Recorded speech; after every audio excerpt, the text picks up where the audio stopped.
بسم اللہ الرحمن الرحیم۔ السلام علیکم ورحمۃ اللہ وبرکاتہ۔ میرا نام سمیہ عارف ہے اور میرا رول نمبر اپریل 20.038 ہے۔ ٹاپک ہے میرا حفاظت قرآن۔ حفاظت قرآن کا مطلب کیا ہے؟ قرآن مجید جس شان سے نازل ہوا ہے اب تک اس میں کسی بھی قسم کی کوئی تبدیلی نہیں کی گئی، یعنی کہ زبان، فصاحت و بلاغت اور اصول و احکام بغیر کسی تبدیلی اور زیر زبر کی کمی پیشی کے اب بھی اپنی اصلی حالت میں موجود ہے۔ اس کتاب کی قطع و برید اور تحریف سے ہمیشہ کے لیے محفوظ کر دیا گیا، کیونکہ قرآن مجید کی حفاظت کا وعدہ اللہ نے خود فرمایا ہے۔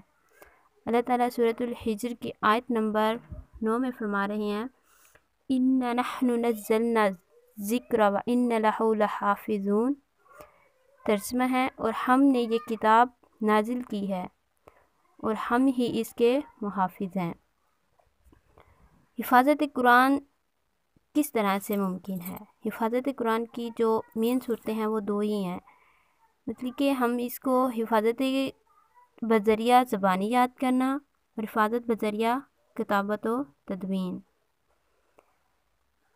اب قرآن پاک سے جو پہلی کتب تھی، سابقہ کتب تھیں، ان کی حفاظت کس طرح سے کی گئی تھی؟ لہٰذا جو سابقہ کتب تھیں اس میں رد و بدل کر دی گئی تھی، لیکن قرآن پاک میں اس قسم کی کوئی بھی تبدیلی نہیں کی گئی۔ اسی طرح دوسری جو سابقہ آسمانی کتب قطع و برید اور تحریف کے عمل سے بچ نہیں سکیں، ان کتابوں میں غلط باتیں شامل کر دی گئی تھیں، کیونکہ ان کتابوں کی ذمہ داری اللہ نے لوگوں پر ڈال دی تھی۔ جس نبی پر جون سی کتاب نازل ہوتی وہی خود اس کی حفاظت کے ذمہ دار ہوتے۔ اللہ تعالیٰ سورۃ المائدہ میں ارشاد فرما رہے ہیں، اللہ والے اور علماء کتاب اللہ کی حفاظت اور خبر گیری کرنے پر مقرر ہوئے تھے۔ کہ یہ سابقہ آسمانی کتب کے بارے میں اللہ تعالیٰ یہ فرما رہے تھے کہ اللہ والے اور علماء کتاب اللہ کی حفاظت اور خبر گیری کرنے پر مقرر ہوئے تھے۔ حفاظت بذریعہ حفظ اور زبانی یاد کرنا۔ جب آپ صلی اللہ علیہ وآلہ وسلم پر جبریل امین علیہ السلام وحی لے کر آتے تو آپ صلی اللہ علیہ وسلم اس خوف سے کہ کہیں وہ آیت بھول نہ جائیں، تو جیسے ہی جبرائیل علیہ السلام آپ صلی اللہ علیہ وآلہ وسلم پر وحی نازل فرما رہے ہوتے تو آپ صلی اللہ علیہ وسلم اپنی زبان کو ساتھ ساتھ حرکت دیتے رہتے۔ تو اس پر سورۃ القیامہ میں اللہ تعالیٰ فرما رہے ہیں کہ اس وحی کو جلدی جلدی یاد کرنے کے لیے اپنی زبان کو حرکت نہ دیا کریں، اسے یاد کرا دینا اور پڑھا دینا ہمارے ذمہ ہے۔ بس جب ہم اسے پڑھ رہے ہوں اس وقت آپ اس کی تلاوت کو غور سے سنتے رہا کریں، پھر اس کا مطلب سمجھا دینا بھی ہمارے ذمہ ہے۔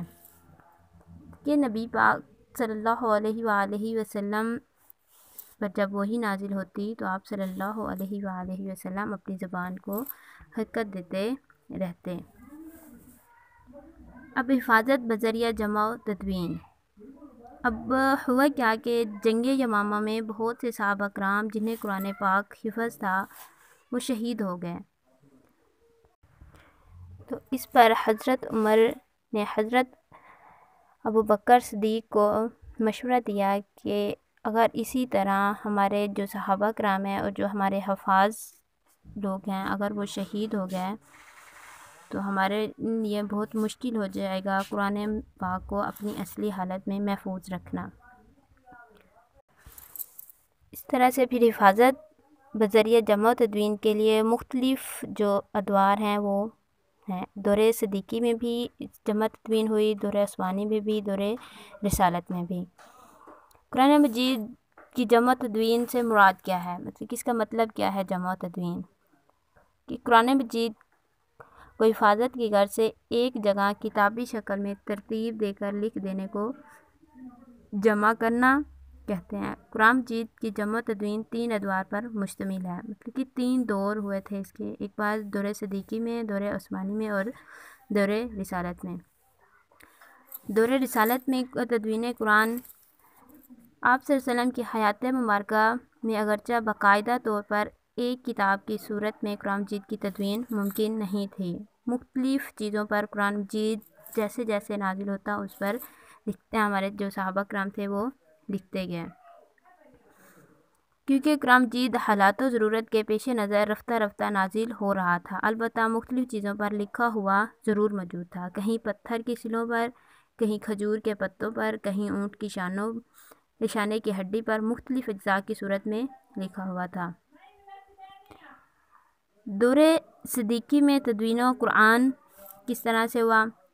آپ صلی اللہ علیہ وآلہ وسلم کے انتقال کے بعد مکمل قرآن مجید صحابہ کے پاس اگرچہ موجود تھا مگر ایک جگہ کتابی شکل میں جمع نہیں تھا۔ حضرت ابوبکر کے دور میں مسیلمہ کذاب جس نے جھوٹی نبوت کا دعویٰ کیا تھا، اس کے خلاف جنگ یمامہ لڑی گئی جس میں بہت سے حفاظ شہید ہو گئے۔ چنانچہ حضرت عمر نے حضرت ابوبکر کو رائے دی کہ اگر اس طرح ہمارے حفاظ شہید ہوتے رہے تو مجھے اندیشہ ہے کہ قرآن مجید کا ایک حصہ ناپید نہ ہو جائے، مطلب کہ ختم نہ ہو جائے۔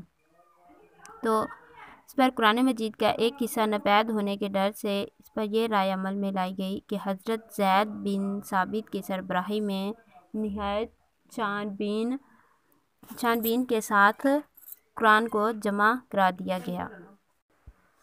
حضرت زید بن ثابت کو پابند کیا گیا کہ جو کوئی بھی لکھی ہوئی آیات لے کر آئے، اس پر 2 گواہوں کی گواہی اس بات پر لے لیجیے کہ یہ آیت رسول اللہ صلی اللہ علیہ وآلہ وسلم کے سامنے لکھی گئی ہیں۔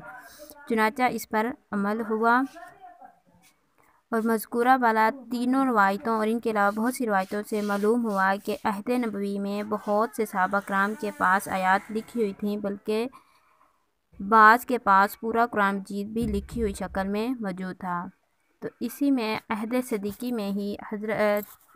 صدیقی میں تدوین قرآن مجید کے ایک موقع پر حضرت علی رضی اللہ عنہ نے ارشاد فرمایا، جس کا ترجمہ یوں ہے: قرآن مجید کی خدمت کے سلسلے میں سب سے زیادہ اجر و ثواب کے مستحق حضرت ابوبکر صدیق ہیں۔ اللہ تعالیٰ حضرت ابوبکر پر رحم فرمائے کہ وہ اولین شخصیت ہیں جنہوں نے جمع قرآن کا کارنامہ سر انجام دیا۔ دور عثمانی میں تدوین قرآن حضرت عثمان کے دور میں اسلام دور دراز کے علاقوں تک پہنچ چکا تھا اور لوگ مصحف صدیقی کے مطابق ہی تلاوت کیا کرتے تھے، جس میں تمام قرأت جمع تھیں۔ چنانچہ ایک مرتبہ مسلمان جہاد میں تھے، وہاں ایک دوسرے کی قرأتوں میں اختلاف ہو گیا۔ حضرت حذیفہ بن یمان نے مدینہ واپس آ کر حضرت عثمان رضی اللہ تعالیٰ عنہ کو اس اختلاف کے بارے میں اطلاع دی اور فرمایا کہ کہیں یہ امت بھی اختلاف کا شکار نہ ہو جائے اور ایک دوسرے کو کافر قرار دینے لگے، آپ تمام امت کو ایک قرأت پر جمع فرما دیں۔ چنانچہ حضرت زید بن ثابت رضی اللہ تعالیٰ عنہ ہی میں ایک تشکیل دی گئی جنہوں نے بڑی اور کوریزی سے تحقیق کر کے قرآن مجید کو دوبارہ سے مدون کیا، جو آج تک محفوظ چلا آ رہا ہے۔